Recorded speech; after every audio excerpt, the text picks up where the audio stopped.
Right, so today I'm doing an EICR in a flat. I'm using EasyCert, I use Electroform and I use EasyCert depending on the client, depending on the install. I like both softwares.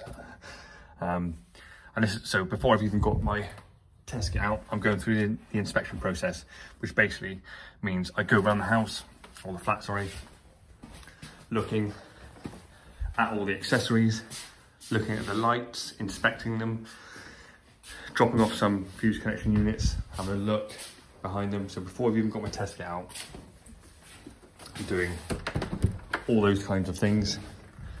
Check the supply, which is just here. We've got a off-peak supply as well, you can see. All in conduits. So that's one thing to bear in mind when you're doing an EICR. All of these circuits are going to be in conduit pretty much. There's a couple of twin and earths, which you can see have been they've been added at a later date. You can see we've got an off-peak board here. Before I've even got my test kit out, we've managed to ascertain. So what I do then is go through each of the circuits, just isolate them, locate them, find out where they are, get the details on the certificate. So I'm not wandering around aimlessly when it comes to testing, trying to find out what each circuit does. It's a lot easier when you've got the lights on and isolating them to find out what's what. Same with the power circuits and things. So now I've got all the information. I'm going to now isolate all the power and then run through all the circuits. Now we know the designation of them all, and we'll have a look at the conduits, inspect the conduits. We've got an R2 which is going to be used a lot today. Now we know it's going to be conduit as a CPC, which is perfectly satisfactory, perfectly fine to use the conduit as a CPC, but we'll verify that it's all good to all the points. And then as this is off peak, we'll test this. We'll only be able to dead test this anyway. And to be honest, I'll probably calculate the ZS values on this one as well to minimize any live testing. But yeah, I'll crack on. And it's not a bad consuming it, if I'm honest. Like we just, it's quite neatly done. Hasn't really been touched. You can see there's a main earth. It probably, if I take this off, probably links to that board there. Can you see that as well? Yeah, you can see there's a link up to that board. They're using the trunking, the steel trunking. That looks like 100 by 100 trunking. And they've just got a crimp and a lug. Can you see that there? A crimp and a lug. That's the main earth there, isn't it, on the trunking? And then they've gone up to this board, the off-peak board, and then they've come down, fed this board, and it probably continues on, perhaps. Oh, actually, no, sorry, there is a main earth conductor there. They've just bonded, that's it. They've just bonded the trunking. So yeah, there's the main earth conductor, which is that one at the back. So we'll take that one out. Whee! And we will be able to do our ZE on that with the installation obviously completely isolated.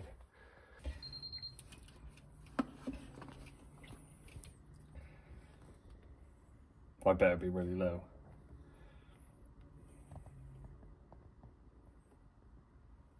I'm doing it here because there's no isolator at the cutout.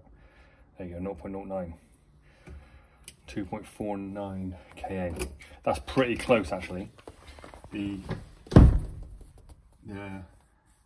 braking capacity of rewirables from memory is 3 kA, I believe. So that's pretty close to the braking capacity of rewirable fuses, 3036s, I think, yeah.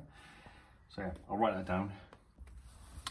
Right, so as you can see, I've been about an hour and a half before I've actually then started to get my test kit out and start testing, because I've gone through thoroughly with the client and myself, gone around the whole flat, checked everything, inspected everything, made sure everything's working, because I don't want to leave and then the client, this happened before, and the client's going, oh, it was working before you come here. So I've gone around, turned on all the light switches, turned on fans, turned on cookers, ovens, make sure everything works. And now we're getting to the testing side of it.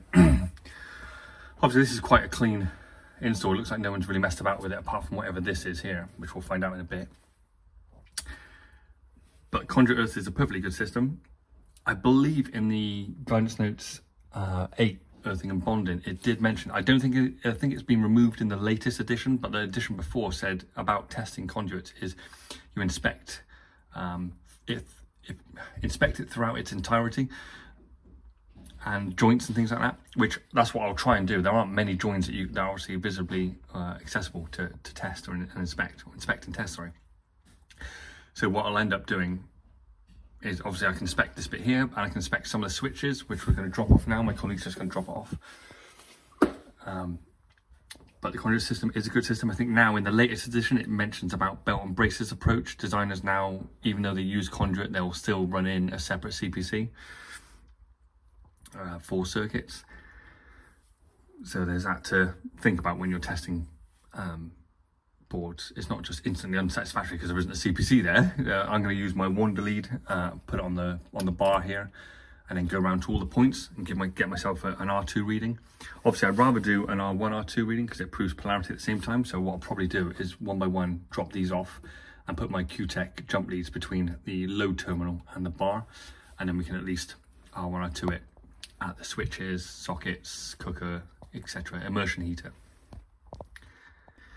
The other thing I'll say is the age of the install. It's probably 60s.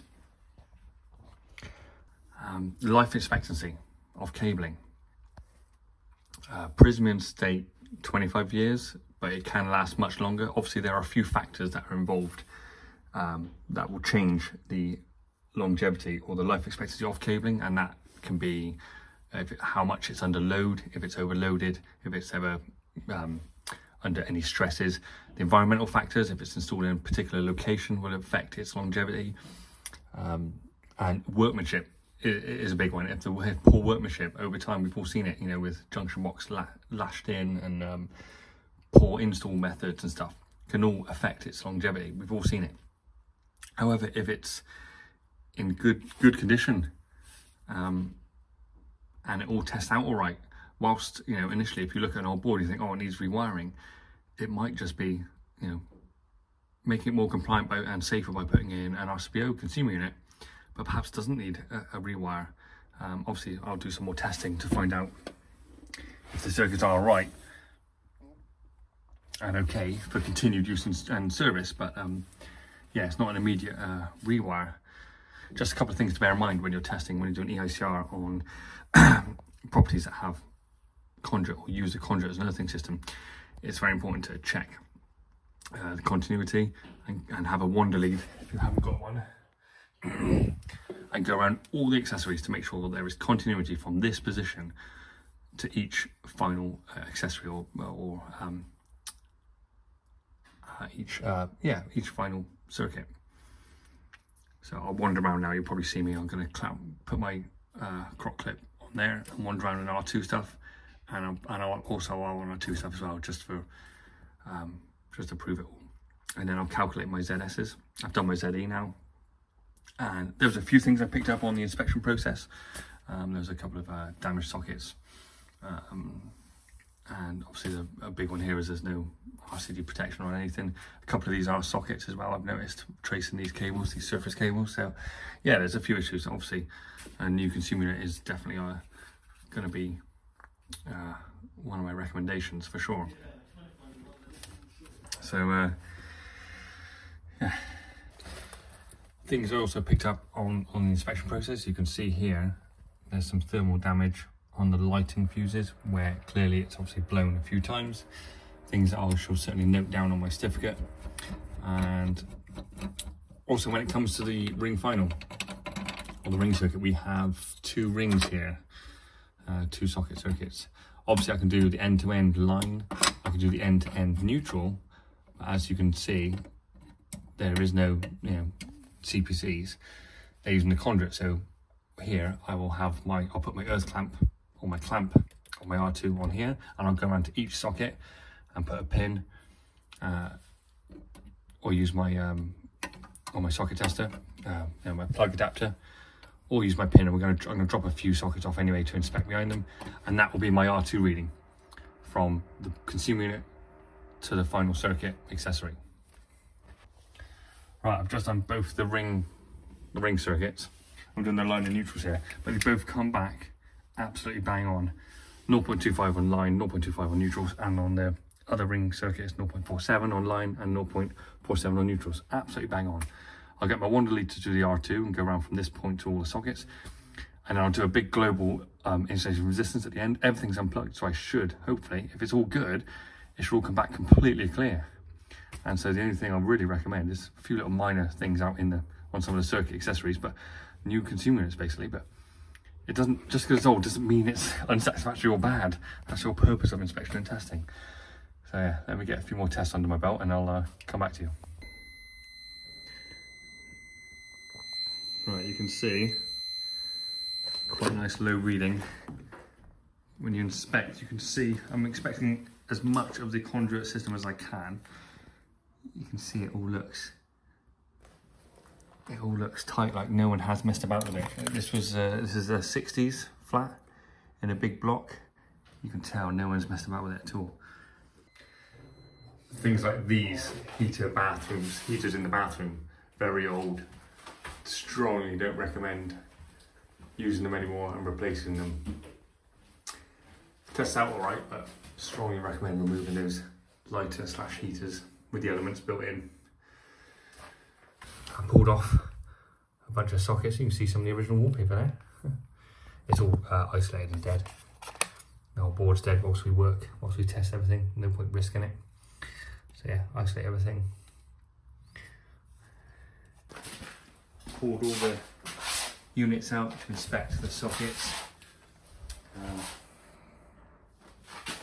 I've taken that off, taken behind the oven as well. There's a couple of spurs off of the ring that we've already spotted. There's one of those new cables on that off-peak board. Obviously I've spotted a little bit of that there, which we can make that safe now. Yeah. We've got 1.04. Cool, so it's getting higher and higher the further we get away from the board, to be expected. But it's still, all in all, quite low because it's a conduit system. It's such a great system. And we do install it now, but like I said in guidance note 8, it does say designers are now putting in CPTs as well. It's kind of a belt and braces thing. But I remember in one of the previous guidance notes 8, where it said about, you know, it's perfectly safe and just to inspect its entirety. If you could do the honours, mate, and press the test button to 0 my wander lead. There we go. Right, I'll wander on now and get onto all the sockets. Right, got my wander lead on. Oh. Just going round flat with the setup. Oh, you did that one. I've done that one, yeah. You see someone has definitely made alterations without putting an RCD on the circuit. They probably thought it was too much effort or too much cost, and you know, homeowner may have done it themselves, or the previous tenant, sorry, the previous owner of this flat may have done it themselves, or it could have been a lazy sparky who didn't want to bother with telling them that it was going to need a new board just for an extra socket, and just did it with no certification. There is no certification as well. We found some nice old school accessories.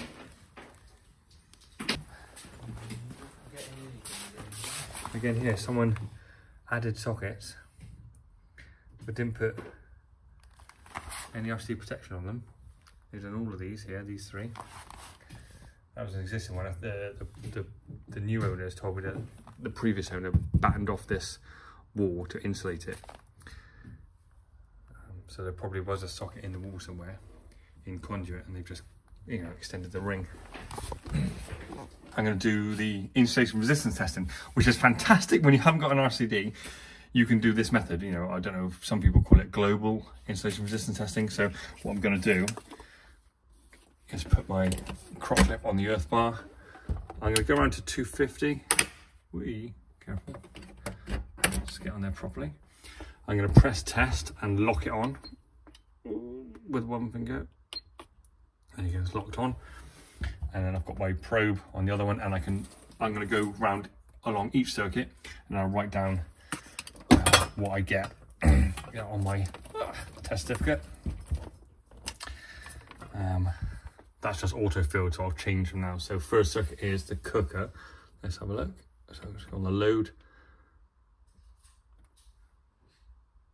30 something.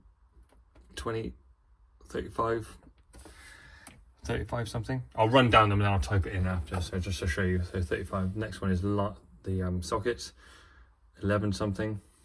Next one is the other socket circuit, 18 something. The next one is the immersion, 999, fantastic. This one is an unknown one, which I haven't been able to find. It says conservatory fan, but what I found the extractor fans on the lighting circuit. I don't know whether it's been removed at some point and it's lost in a conduit box somewhere, but I can't find it. I gave myself a good 20 minutes of hunting around, but I couldn't find that conservatory, that circuit there, so I put down as a limb. I can always give myself a bit of time to try and find it, ascertain its designation or where it is, but I can't find it, so I will probably leave the fuse out, tell the client. If they notice that something's not working and pop it back in and that's it, then I found it. If not, I'll just ditch it completely. And if and when they choose me to upgrade the consumer unit, I won't add it in. If they've found that nothing has, they've noticed nothing not working, I will just ditch it and label it with a bit of tape and say unknown supply. Anyway, that's what I do for circuits I can't locate. Because I think, in my opinion, you should either disconnect or remove them if you can't locate them, you know, on a test. I think that could be potentially dangerous, because that could be left. It could be in some unsafe condition somewhere in a junction box or connector box, or even just chopped in a wall or something like that. So I will leave the fuse out and wait for them to tell me if they found something that's not working. Anyway, lighting circuit, 10 megohms, 11 megohms, and the final lighting circuit, 10 megohms, 12 megohms. So that's between line and the MET. I'll go between the MET and the neutral bar there.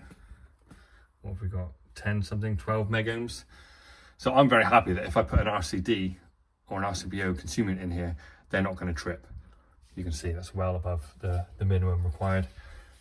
I'll then go between line and, it's going to be tricky to do one-handed, but I'll go between line and neutral of each circuit. So that's circuit number 1. Dead short. I think that's the cooker isolator one there. I believe I've found everything, so it should be clear. No, I've obviously there's something still connected somewhere. There might be something plugged in. That one's good. So that's the second socket circuit, 150 something megohms. The immersion heater, I think it's off, but it's got a neon, but I think it's off.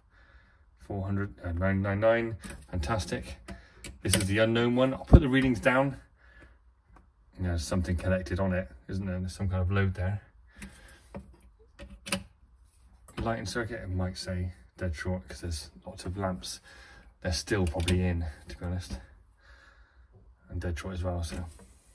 But that's to be expected on the working installation. There's probably stuff that I haven't quite caught and captured. Now, I wouldn't be concerned about putting that on an RCBO consumer unit, so I'll go around again now and I'll type all that up on my EICR on the software, and then we're on to the second board. Okay, just working through this consumer unit here. It's hard to film one-handed. That one's all done, back up and running. This one's all isolated. Well, it's dead anyway, but it's isolated, proved dead. And we've got a couple of additions that someone has made, so I have pulled them out and tested those. So not that one. That's the one.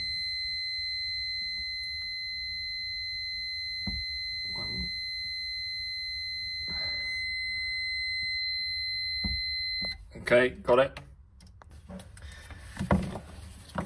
Again, I've did all the visual inspections on the accessories and stuff before we started testing. And then when I open up the consumer units, you can inspect inside.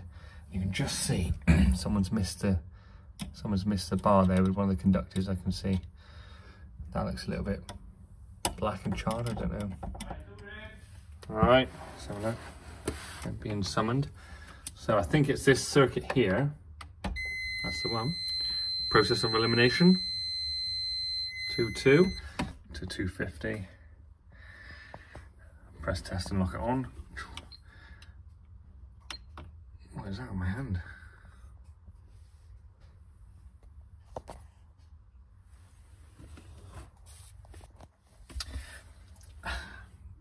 Never was a fan of this arrangement, because if you pull a fuse out, you can, almost touch the buzz bar there, the live buzz bar, and being able to do that. I know there's a cover, but you didn't need a tool. You could just, it's like a thumb screw, isn't it, to get that off. Okay, right, run around all the circuits. Good. Good. Good. Good. Again, I wouldn't expect there to be an issue now with, let's go neutral CPC. Look at that. Really, really high. Climbing, climbing. Perfect. That's neutral to CPC. If I go, it's tricky to do it one-handed, but if I go live, so I've done the MET to each of the load line terminals, and I've done neutral bar to the MET bar, and now I'm going between line and neutral. That's good on that circuit. That's good on that circuit. Nice. They're all just double pole isolators and fuse spurs, so I'm not anticipating there to be none of them neons on, I don't believe. The last one, and then need a camera person, right? There you are. So that's that whole board. Done a global insulation resistance, done MET to neutral bar, MET to each four of the circuits, and I've done each four of the circuits to their respective, to the neutral bar basically, and it's all clear. So that's I got no problems if I put that on and I'll just be consuming it. Last thing I do before I put the covers on is I go around and check all the connections anyway, double check everything, and then I will label this up because the client had no idea what does what, so I'm going to do a quick little label, nothing fancy, with my labeler, just to let them know what's what, and then submit, finish off, cross all the T's, dot the I's for my EICR certificate, go through it, check I've got everything covered, submit, send over the invoice and the certificate, and then submit over a quote to change the boards and a few little bits out in the flat to change it, to bring it up to a satisfactory standard. Right, not that I make a habit of it on every EICR, but the new owner had no idea what does what. So 24mm for the old rewirable fuses. I've done it once or twice before, just to give them some kind of indication. I'm not 100% certain that I'm going to win the, get the consuming upgrade, but put this on them, it helps them, it might help the next spark who comes in. I mean, they'll have my certificate anyway, but just so they know what's what, because you never know, when it goes bang, they don't know what's what and what feeds what. So a little bit of labelling, I'll put my stickers on there now to say it's unsatisfactory, and then we'll be done.